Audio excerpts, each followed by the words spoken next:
The latest development surrounding Nnamdi Kanu has shaken the whole country. And honestly, Nigeria has been under tension since the day he was sentenced to life imprisonment. The Nigerian government has made a move that many people are calling shocking, calculated, and even dangerous. They have transferred Nnamdi Kanu, the leader of the indigenous peoples of Biafra, IPOB, from Abuja all the way to a new prison in Sokoto. And let me tell you, this is not just relocation. This is a move loaded with strategy, fear, and political calculations. Before we go deeper, please pause for a moment, like this video, and hit the subscribe button so you don't miss any of these updates. Now let's break this matter down properly. Why Sokoto? Why take Kanu from Abuja, where all court activities and legal engagements happen, and move him to the extreme northwestern part of the country? According to activist Omoyele Sowore, this plan didn't start today. The government has been quietly preparing to move Kanu far away from the east, far away from his support base, from his people, and from the environment where he draws strength. You see, Kanu's supporters are not small. They are everywhere. They are committed. They are vocal. And the government knows that his presence in Abuja gives his followers easier access and greater influence. If Kanu were left in a place like Kuje Correctional Center, the fear is that his supporters could turn that place into a symbol of resistance, almost like a shrine of activism. People would gather there, protest there, send messages from there. In the eyes of the government, that is too much power in the hands of someone already considered a national security threat. My viewers, you see how this thing is deep. Please like this video and subscribe right now so we can continue breaking this matter down clearly. Now, let's be honest. The government claims they moved him for security reasons, but the real story, they don't want Kanu becoming a king in Kuje prison. They don't want the narrative that he still commands influence even behind bars. And make no mistake, his presence in Abuja was a constant reminder that his case is far from over and that his people are not backing down. So what did they do? They moved him to Sokoto, far away from the east, far away from supporters, far away from any environment where he could draw strength. This is not just relocation, it's political isolation. But, my brothers and sisters, let's go deeper. This move is psychological warfare. The government is sending a message, not just to Kanu, but to every person who believes in him. The message is, we are still in control. We will decide the pace. We will dictate the environment. They know that moving him far away makes it harder for his lawyers, harder for his family, harder for observers, and harder for supporters. It limits access, it reduces visibility, and visibility is power. Tell me in the comment section, do you think this move is about justice or about fear? And while you're dropping your comment, don't forget to like this video and subscribe. Your support keeps this channel growing. Now let's talk about what the government has been telling the public. They claim Kanu is being moved to a place with better conditions, more security, and improved safety.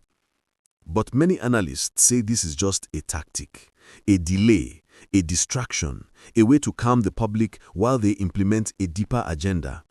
They want people to believe there's hope. They want people to relax. They want protests to die down. But according to many commentators, this hope is artificial. The government, they say, has no intention of releasing Kanu. Not now, not soon, not through any political negotiation. In fact, some believe the plan is to weaken him gradually, to stretch this case until it no longer holds national significance. My viewers, let me ask you again, is this about justice or strategy? Please like this video and subscribe. Let's continue. But here's where it gets even more interesting. Kanu's biggest obstacles may not even be in Abuja. Some of the strongest opposition he faces comes from politicians in the southeast, the same region he claims to be fighting for. Many of these politicians fear his influence. They fear his ability to command the masses. They fear what might happen to his political power if Kanu becomes a free man again. It's not just about government versus IPOB. It's internal politics, it's rivalry, it's fear of losing political ground as elections approach. Some people don't want Kanu free not because he is guilty, but because he is too powerful. And now that he's been moved to Sokoto, far away from his home base. His enemies, both within the government and within his region, are more comfortable. They believe this distance reduces his relevance. They believe people will forget. They believe the movement will slow down. But here's the truth they don't want to hear. Movements do not die because of distance. Movements die when people give up. And from what we're seeing, Kanu's supporters are not giving up. They are not slowing down. They are not forgetting. But the government is calculating something else. They are playing the long game. They want people to get tired. They want fatigue to set in. They want the case to drag until supporters no longer have the strength to protest. They want to win, not through justice, but through strategy. My people, are you seeing the picture clearly? If you are watching now, please stop for a second, like this video and hit the subscribe button. It helps this channel grow so we can continue examining these issues without fear. Let's also talk about the timing. Why now?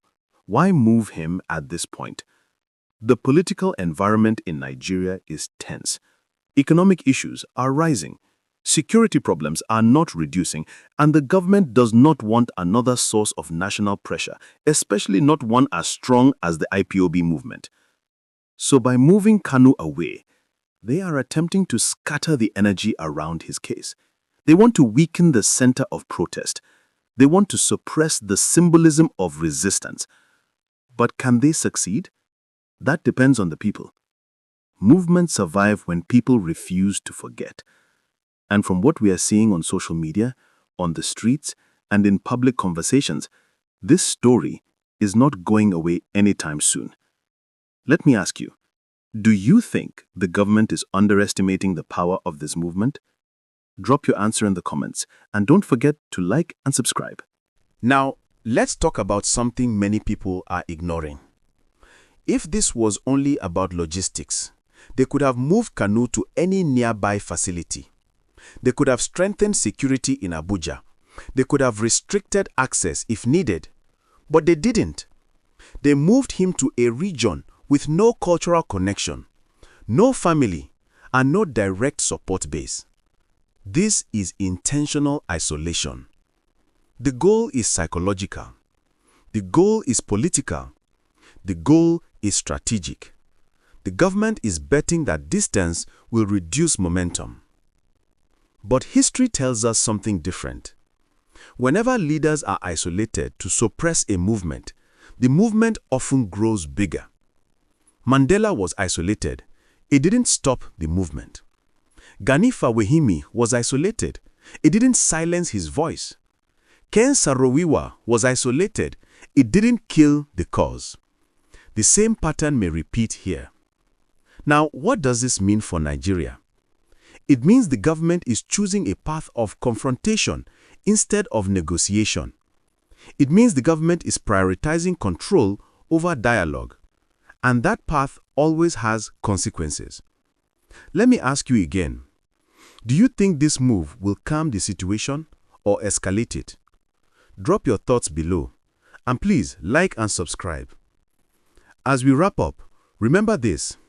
No matter how far they move him, no matter how long they delay his case, no matter how isolated he becomes, the demand for justice will not disappear. People will keep talking.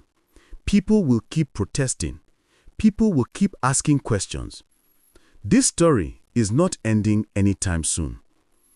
So my viewers, before I go, I want you to tell me, do you believe the government moved Kanu to silence him permanently? Or do you think there is a deeper political game at play? Drop your answer in the comments. Like this video right now and subscribe to stay informed. I will see you in the next video.